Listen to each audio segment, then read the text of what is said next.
Ngasi numidangwairam pung Chatharakhre hellakpa aduwaida Imphal East District Yaingangpokpi Police Station Akonba Thamnapokpi Maning Sangaren Twichin Phaimol lomdagi Kuki khutlai paiba shingna tampak lomda leiriba Thamnapokpi Sabungkhok Khunou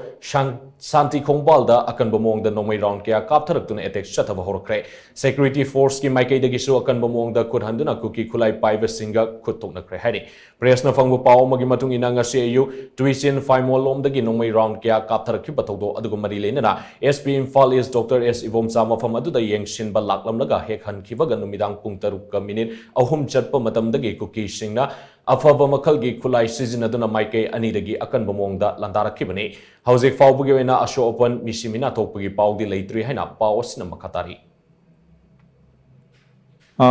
huji akhoi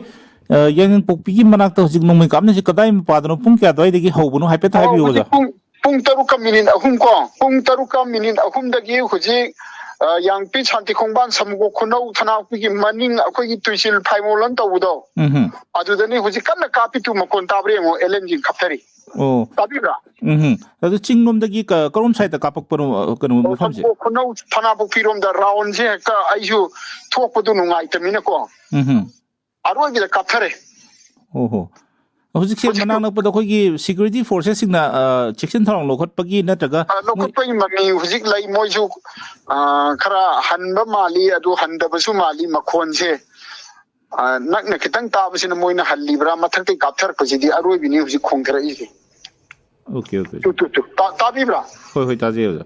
atu aroi bi da khongthara hoi